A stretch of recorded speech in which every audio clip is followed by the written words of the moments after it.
Hi, it's Ben Pascoe for learningsurfphotography.com. I'm going to talk to you about the Sony 100 to 400mm f4.5 to 5.6 GM OSS lens and who should buy this for surf photography. So this is a fairly expensive lens. It's $2,500 compared to my current favorite telephoto lens combo, the 55 to 210mm plus Olympus teleconverter. I've got a few videos on that one. So it's definitely worth the extra if you are regularly shooting from the land at events which you can't easily replicate. So one-off events like surf competitions or perhaps someone's first surf lesson or any kind of big event that you need to shoot in surfing. This is going to give you more consistent results and the image quality is going to be noticeably better. So when I tried the 70 to 200 f4, I bought that one and used that one for a while, and I went back to my old favorite because although the image quality was better, the range wasn't quite as good and there were a few caveats to that 70 to 200.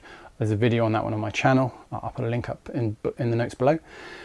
But this one has more range and the image quality is absolutely superb and it focuses lightning fast. There's definitely no downside if you can afford this or if it pays for itself over, maybe you do one of these events every couple of weeks or every month, get one. This is a no-brainer.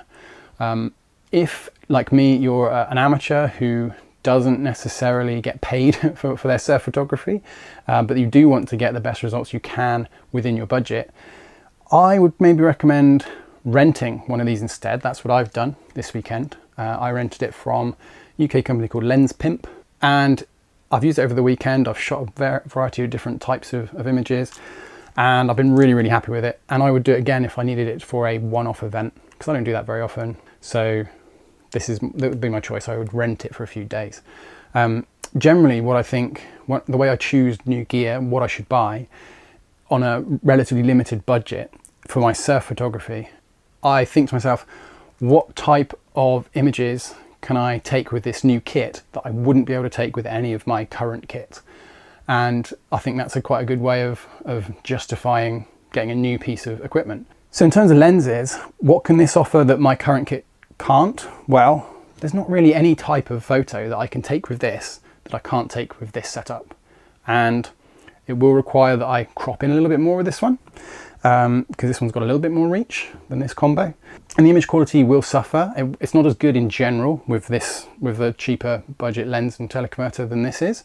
I did this test shot, so top one is with the 6500 and the 100 to 400. Bottom one is A6000 with the 55 to 210 plus converter. And there is a noticeable difference. Everyone I've shown this to notices that the top one is better. What you don't necessarily notice is the little things. So this is a wider aperture, it's f5.6, so the background is blurred out that bit more, which is nice.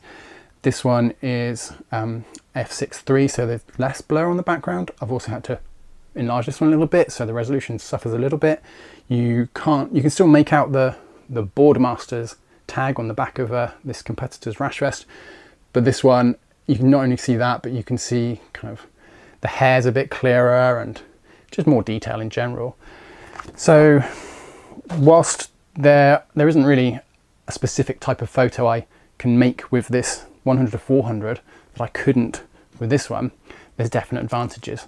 Not enough for me to justify buying it, frankly. And I've tried out the Sigma 150 to 600mm as well. Again, I've got a video on that one. And again, I found that I didn't need that extra length, although I could make images that I couldn't with this setup because I could go to 600mm rather than 350 odd.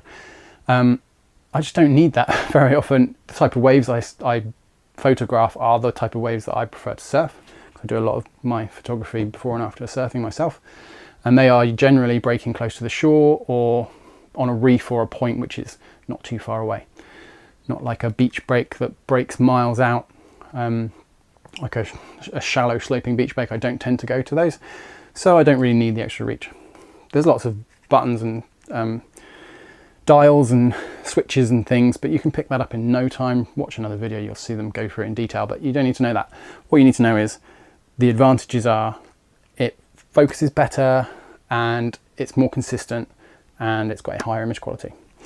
Having said that, with the A6500 and my cheap lens combo, I'm always very impressed with the tracking ability, the various different focus settings that I can use, and I had no problem at all tracking along with this one in the same conditions. It's got a tripod collar for a reason.